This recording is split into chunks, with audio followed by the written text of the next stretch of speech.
Everyone ready? All right, let's see, Davey Dave. Does it get it right now with the intro? Negative. Ladies and gentlemen, welcome to Film Hustlers. You got it right, Davey Dave. It feels like I've been here for a long time. Yeah, we've been sitting here for like 3 hours arguing. Hey, dog, you guys said 7 o'clock. No, fool, we said 5. We kind of said 5:30. What time did you get here, Ryan? 6:30. Okay. Oh, I want to go back because we have a lot of new listeners, and I just want to make sure that people understand what the show's about. We are the Film Hustlers. We talk about movies. We talk about independent film. We talk about streamers. We talk about studios. We kind of talk about all kinds of movies. But the main goal of the show is to talk about how you can make your own movie. Now, we've been talking about making movies for 4 seasons. This is a 4th season. And this year, we decided, let's do what we say. Instead of telling people how to do it or suggesting or giving advice or saying how, what's happening in our film life, let's go out and actually write a movie. Let's have Tootie direct it. Let's have Davey Dave and I produce it. And let me raise the money on the show. And let's crew up on the show. And let's show people how to do it by doing it. So that's what we're doing. And last week, we read the script on the show. Or the week before, we read the script on the show. Yeah. The script's done. Yeah. We gave it to actors. They love it. Yep. Just so you know, and I think you need to pull your pencils and pens out right now. Not your phone. No, your notes. papers. Get your notes ready because next week I'm going to talk to investors and I'm going to raise the money for this short on the show. Nice. Very nice. Now, Let's see the master in action. Hey, by the way, it could go all wrong. True. I could raise $0. True. And we Then could you're not financing. be making it. True. Or we can make it happen. Or you can go in some credit card debt, Roberts. Come on, break out the gold card. Hey, We know you got that's it. old school. Off That's the like top. when you were 20 years old. But that's the plan. That's what we're going to do. So tune in if you want to hear about what it sounds like to talk to an investor and try to get money for your films. We're going to be doing that probably next week and maybe the week after. But first, today we're going to be talking to a very special DP, and his name is Ryan Galvan. Yeah, Ryan. Welcome to the show, Ryan. Hey guys, thanks for having me. Yeah, stay close to that mic, okay? Is this close Oh, yeah, enough? you Is get this it. close Yeah, enough? you're okay. Now, Ryan is a DP that we've all worked with. How many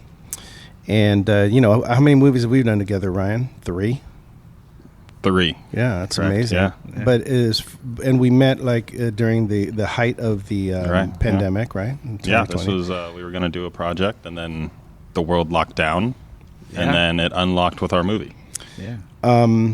I remember we were on this one street where we had like 3 houses and it was all exterior, and you guys were talking about how you were going to shoot it, and Sam's like, oh yeah, we're just going to kind of throw stuff on the cart, we're just going to roll it down the street, and we're going to go to the next house, and then we're going to roll it down the street and go to the next house. And I was just like thinking to myself, is this going to be how we do it? And that's exactly how we did it. We just kind of kept, the whole crew just walked down 3 streets. Do you remember that? Yeah, I do. But You were in one of those scenes. I was in one of those scenes. The scene across the street.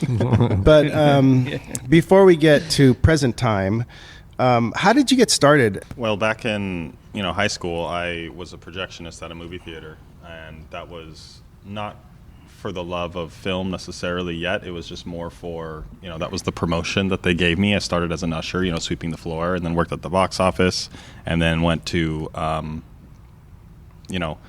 inevitably made it into the projection booth and was there for like 6 years, I think, total. And meanwhile, during that, I was, riding bikes, riding BMX, skateboarding, skate park, lifestyle.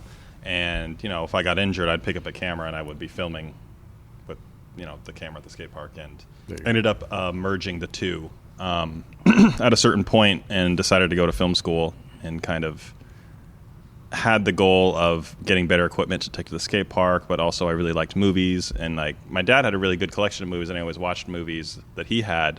But being at a movie theater and just seeing everything that would come in, because I'd have to build it because it was on film, I'd have to build the print and watch it and screen it to make sure it worked before the theater, we sold tickets. I got to see like everything, and that kind of developed more into a love for filmmaking, and I went to a film school, and through there I kind of fell more into cinematography once I tried a little bit of everything. Decided I wasn't a director, definitely wasn't an editor, definitely not an actor, but I really liked, the camera and lighting. So You didn't even consider producing. No, I'm sorry, it's not that kind of program. It is now, believe it or not, actually. Oh, But, really? Yeah, they have like a bunch of, they just got a new, this is UNLV in Las Vegas, they got a new producing kind of chair professor. Yeah, I Are think you from Vegas, Galvan? From San Diego, but I've been in Vegas, since Oh, really? most of my life. Yeah. Okay. You're from San Diego. Yeah, I am from San Diego. I don't talk about it that much because I don't know enough about San Diego Oh, because okay. I left very young. Yeah. I do love San Diego whenever I go back, but people ask, "Oh, like where are you from?" And like I know Mercy Hospital. That's it. Okay, I got you. That's where I'm from, Mercy Hospital. But All I Vegas, know. you're pretty much raised in Vegas, Yeah, then, right? Vegas, Portland for a little bit, and then Vegas. Yeah. Okay. So real quick, I have a huge amount of respect for skateboarding cameramen because that's a hard gig, right? Because you got the skateboarder, and then you got the camera guy who's covering the skateboarder doing his tricks, and those things are pretty amazing. Some of that footage is remarkable. Did you do that kind of stuff? Yeah, that's what I did. I have basically had a whole career before you knew me in action sports. I worked for Red Bull, I worked for Gatorade, I worked for Fox, Fans. So you're ESPN. skateboarding sort of backwards while that guy's going forward, right? I mean, Right. It was mainly BMX, but I was on a skateboard. Yeah. So it was Wow. Crazy. That's crazy. Dude, that's crazy. Okay. And that action cam work's pretty remarkable. Yeah. No wonder his ass is so quick with the turnaround, dude. He was on a skateboard when he started off. Yeah. Just talk right. Just get it right in I have there. to get like right in Yeah, here. How yeah, come yeah. You how gotta come get you guys in aren't there. talking like that? You guys aren't like kissing your mics. Oh, because No, I I always get I mine. actually am. Yeah, me too. I always do because I like to sound all sexy and stuff. Yeah. I tell this story. I don't know. I'm going to say once a week, but one of the advantages of being an old dog like myself that's made movies in a couple of decades is that there was a time when DPs, at least older DPs, would light something up and you'd shoot it, and then you'd go to turn that scene around to go the other way. And you'd have to leave for an hour, 2 hours, sometimes 3 hours to get a reverse shot. When I worked with you, we did the first shot, went to turn around. Mario Lopez said, "I'm going to go get an acai bowl. I'll be right back." And literally as we was walking out the door, you say, "I'm ready." And I'd never experienced that before. Like that ability that you've had to light a room and to have it ready. Also, you used a jib in a way that I've never noticed before. So can you explain a little bit about what your process is? Yeah, I know when we do these kind of movies, on a 16-day schedule, you have, sometimes 7 to 10 pages a day. And I think the only way to really do that with any sort of quality for what I've learned to try to do is light the space, and then you don't have to necessarily light the whole room so that you don't have to worry about flipping everything at a certain point. Like you can just kind of turn the camera, and we do that using we have a dolly that has a dolly mounted camera jib that's only 8 to 10 foot long, and using this system you can put the camera anywhere in the room, looking any direction at a moment's notice. You can adjust the height, you can adjust, you could dolly in, you could dolly out, you could slide left, slide right, you put all these different camera movements into this one system that makes it really quick to do, any sort of move or any adjustment on the fly. Genius. I thought it was pretty amazing. There's a certain process that you go through making a movie, right? Sometimes the crew dictates how long it's going to take to get a day. I think that you being as effective as you are at lighting scenes and getting your crew to do what it is that you need has dictated that in 3 movies that we've done together, I don't think we've ever worked overtime. Maybe one time, and it was only to get a shot that you wanted. I don't know. I don't think you ever have, dude. I think Did we work overtime that one day in Colombia? You're like, it wasn't on my paycheck. So it is remarkable that we've always been able to do these movies, and I think it's partially because of how you light. Yeah, and the quality, like he said. Because I did, when I made Made in Mexico, we turned the camera around a lot, but the lighting, in retrospect, I mean, we shot it in 6 days, some of the scenes, because we didn't have a lighting guy. But everything looks great, and it moves so quick with you. You know what I mean? So you could turn that camera around, and it's like Lopez in the beginning, like he said, let's go get a acai bowl. Like, wait, what? We're ready? And then he was excited, but then he was also annoyed because he couldn't get an acai bowl, but then he thought he's going to get done early. I've had him come up and tell me to slow down a little bit. That's hilarious. It's happened. I don't know how many times. Has he really? Maybe. Yeah. I believe it. That's hilarious. It's sort of like the new wave. Like I said, I've been making movies for a long time and in numerous different decades, and I think the technology changes. The cameras change, right? You're shooting on an Alexa now.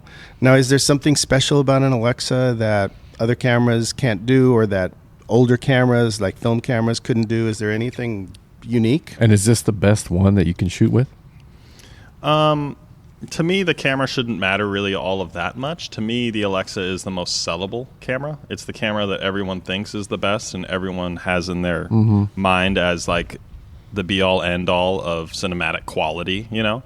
And, you know, there might be some truth to that in a certain way, aside from, you know, shooting on film, which is probably, that's obviously the most cinematic thing you can do. But I think any camera is just, you know, a box that kind of captures light, and you have your aperture, your shutter, you have your sensitivity, and that's it. That's the camera. This camera in particular, I have this camera because it is the most sellable. It's the one that, you know, I can use to get the most work. It's the one that most of my clients will love, and they do. So that's why we go down that road. But yeah, I'd like to think I could do the same work on anything, you know. Yeah. But you're like like when we were in Nashville, Ryan was seeking out theaters that shot like 35 or that were showing 35 millimeter films and stuff. Like he's a film guy, you know what I mean? So preference, would you rather do film or would you rather shoot on Alexa? Depending on the project. It depends on the project. It's entirely, I couldn't say one over the other. Wait a minute, have you shot film? I have. In film school, we actually shot on film. We had a Panavision at UNLV, G2 back then, and Damn.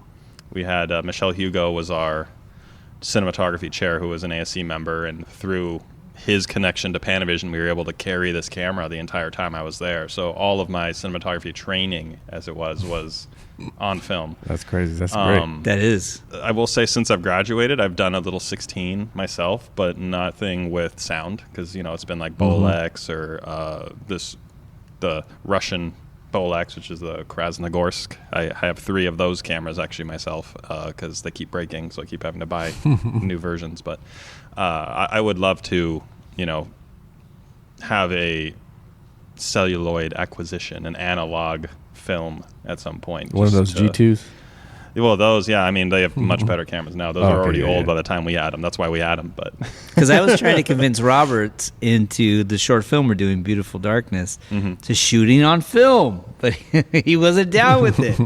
a lot of people think it costs more money. I don't know. It depends on your post-process, I guess. I think you could definitely make it equal. You can like equate it out to not cost that much more, but you know, you've got to do your homework on it. There's people that only do that, and that's why they're able to do it, I think. Yeah. It's not just big movies that shoot on film. Like, it's people that think it's worth the extra effort, I think. Yeah. Dude, I remember being at like Dr. Rostock. No one's going to remember who Dr. Rostock is, but there was a place called Dr. Rostock on Santa Monica Boulevard, and you would go there and they would have all of the short ends. The short ends you could, yeah. So you'd go in and you'd be like, I need like... And Kodak actually took control of that space. That doesn't exist anymore, but Kodak now owns that space and does the same thing. Do you know what I'm talking about? Oh, you're talking about the space of short ends. Yeah. Where that Rostock used to exist, Kodak owns that property, that exact building, and runs that business now. Oh, that's funny. Yeah, but I used to go there and back up my car and like pack in, you know, all of the Rostock, and it would be 400 feet, and you know, be like changing. Oh God, I hated that. Check the gate. Oh my God. Check the gate. It is hard, as I own, like I said, we own an Alexa Mini, and now an Alexa 35, which is now the state of the art. Right. Super 35. We've been shooting with that since its release. I've had mine for a couple months now, and we're getting used to that for sure.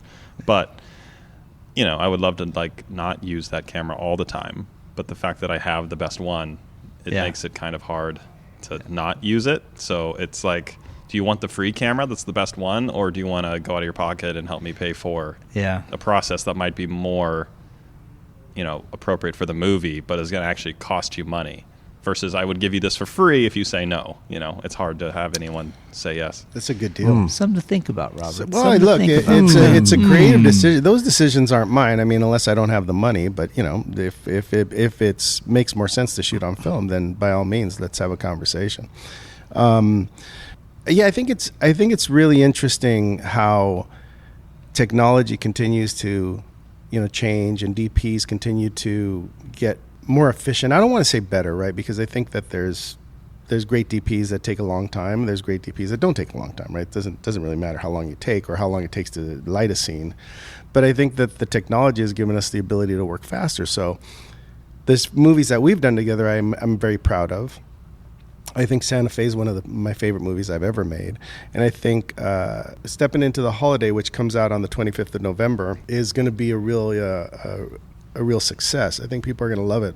And it looks great. Thank you. More importantly, I think that your AC is a very big part of what you do. Yes. Triana, she's here with us today too, right? She's here. So how important is it to have someone pulling focus and someone that you work closely with, that you know well? Is that important? I mean, from what I see when I first met you guys, I didn't know, how many times you guys had worked together or anything like that, but it was very interesting to me that there was no measuring going on. Again, I come from a different decade, right? So I didn't, there was I never once saw you guys measure from the camera to the face of the actor, and I've seen that a million times. I didn't see you guys do it once. What is that process that you guys go through, and how much do you need her to be doing what she's doing for you to do what you're doing? Yeah, I mean, we've definitely done that sort of thing, but I don't know. I mean, maybe you haven't been in the room, but I think what she does best is just work kind of behind the scenes quietly and does all that stuff without anybody noticing like that. Like, she's kind of just a focused ninja. Triana, do you measure? I guess depending on the shot, I try to, and if we don't have time, I pretty much at least get a mark, and then when we turn around, I try to have Ryan match that mark, and I guess I can be pretty vocal to Ryan about it. I'm like, oh, Ryan, you're 2 inches too far. She was, when we first worked on Feliz Navidad, like Melissa Joan Hart would go to her to see if we got it. You know what I mean? She was actually, that's when I first noticed, like, she's the one who's running the ship here. Right. So Melissa would go, we good, Triana? And she was like, no, let's do it again. And they'd go, okay, let's do it again. And so I was like, damn. That hasn't changed? No. Yeah. It's funny because they also call me the eagle eyes, because I feel like I'm the one that always calls out if someone has flyaways, if someone has something in their teeth, anything like or their that. nose. They always, I feel like people get a little mad when I say, oh, wait, 1 minute. And I'm like, oh, this person actually had a flyaway. They're Certain like, kinds of people might get upset, but not the ones that care about the final product, because your work is what makes it really excel, I feel like, at the end of the day. No, you're super important. Like, super, like, you're there. She's on the monitor. You're, like, right up against the monitor, pulling focus, and you're, like I said, Melissa looked to you to ask if the shot was cleared, and you're like, let's do it again. And she's like, okay, let's do it again. Yeah, and sometimes it wouldn't even be words, right? She would just be looking at Triana, and Triana would be like, nod, and then she'd move on. But like, eventually, it got to the point where, like, there was no words. But by the way, that was every director so far. They did, like, with Jody and then David. Like, they all eventually. And it's everybody funny. leans on Triana. And it's funny because I feel like they all pass it on to each other. Like, David met me and he was like, oh, Melissa told me that I'm going to need you on this show. Right. But you're super important. It's really, really important. Well, thank you, Ted. It's more than that, though. Like, you guys see all that. You see the stuff on set. But, like, when I get the script, we read it together. And before we go into anything, we do that work together. She is a director. She works as an AC, but she's actually a director. And, we look at the script, and she helps me do my work better. It's that kind of stuff is the stuff that I really think makes the biggest difference in your films that that's right you've never seen before. That's but right. It's all there.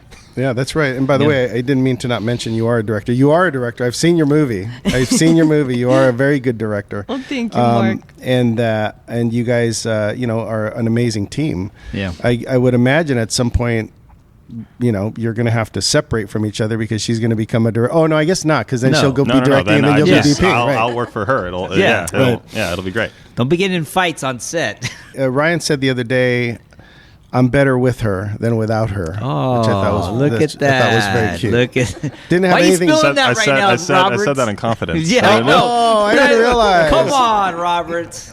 She didn't even know about that. Oh, she didn't know about that one? Now you know. Oh, that's sweet.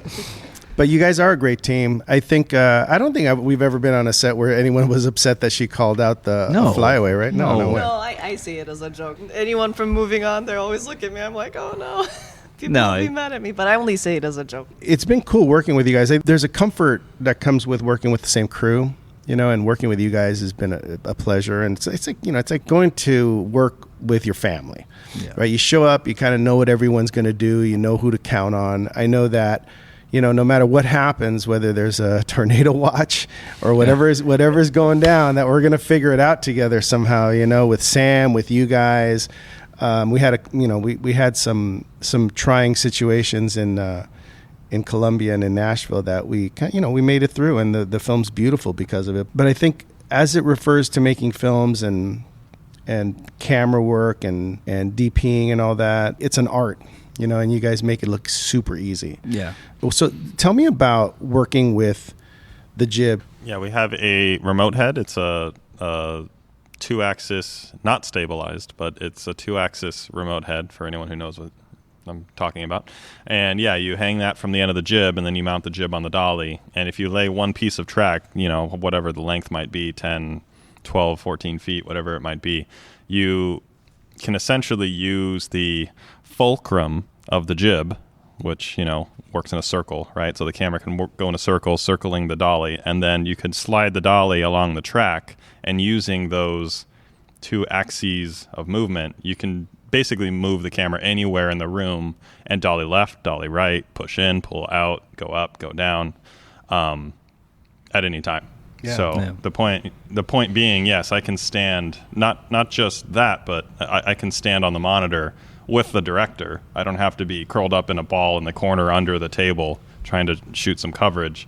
I can stand next to the director and say, do you like this?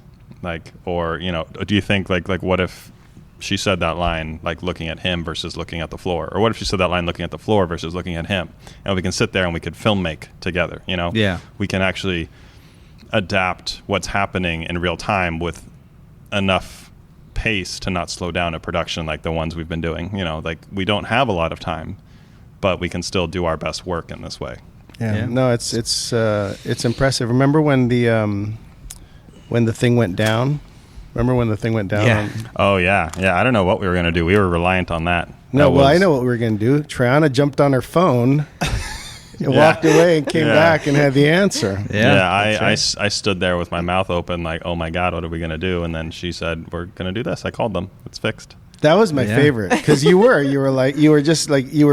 was weird because you kept moving the wheels thinking something was going to happen and nothing would happen and nothing would happen. And I just kept resetting the system hoping it would wake back up, and it never did. But what was the answer to that? I called customer service, and apparently, I don't know if maybe someone walked by and switched something accidentally, but some of the settings were messed up on it. And Jeff's turn. To be honest, I think it was a ghost. I'm pretty certain that farm was haunted. Really? Because it's totally it's unexplainable.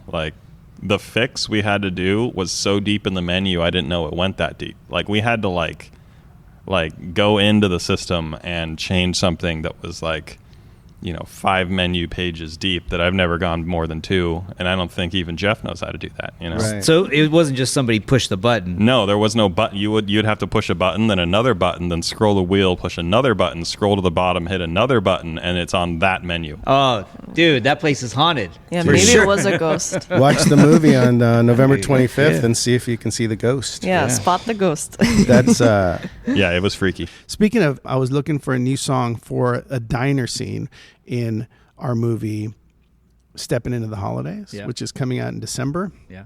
David Davis on Lifetime. David Davis in it. Yeah. I think you make a little cameo. The back of your head does. Yeah, you do. You're on the card. Yeah, you do. But anyway, I was on extrememusic.com because I needed. Sometimes it's not all score. Sometimes you're in a diner and the score brings you in, and then characters are just talking. But in a diner, they usually have a radio playing. Right. So I had to go to extrememusic.com and search out it's the holiday time. It's a diner. They want to keep it light. You just plug that in like that, holiday diner?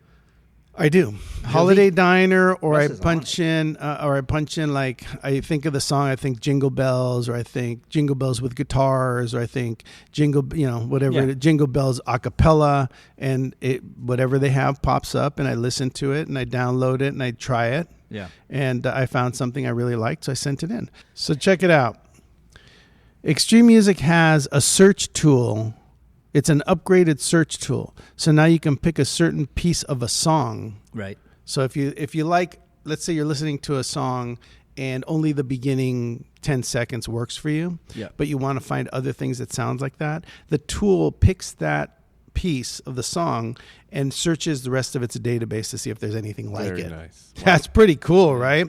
Because sometimes, look, if you're a composer and you're supplying music to Russ and Extreme Music, you want the songs to have peaks and valleys, right? So they start kind of, slow, then they get big, and then they get slow again. So they give you all kinds of different feels in one song so that you can literally pick a piece of it and use it rather than just use the whole song. Yeah. So if you find something you like, you could just pick that piece and it'll search the rest of its database for that kind of field music. So it's good stuff. When you're working on a film, there's obviously more than just a director, right? There's producers, there's actors that have power like Mario on his movies. Do they look to you or ask you questions or tell you to do something or ask you if you need another take? Does any of that kind of stuff happen? No, I feel like it's all a collaboration, and I have my sensibility, but it's a director's medium, and I want to make sure the director's making the movie they want to be making, and I'm helping them do that in the best way I can. I don't want to, I'm not directing. I definitely have an opinion about all those questions, and I could just go and give my response, but that's not necessarily always my job. And I try to be very careful about what is my job and what isn't. And, I love being involved in those kinds of things because that's what it's all about. I love a director that gives me, that understands that I understand the script, that knows that I understand editing, that I understand, color and, like palette, and being able to go in and have something to say about the costume, about the production design, about, where are we going to cut from here? Or, did we get enough dialogue in that angle to cover what we're going to need later? I have my opinion about all of that. And the directors that understand that, I think we definitely work the best, and I feel the most involved and the happiest, on those sets. That's awesome. Yeah. And I think that like with Lopez, I know for, working with you guys, he sees that, actors, talent see that because you do have a lot of confidence because you know what you're doing. And not saying that the directors don't, but they're kind of all over the place. Like they're going over their script and did we get this? And you're just chill. And so they see that and they come to you and they say, hey, do we need this or do we need that?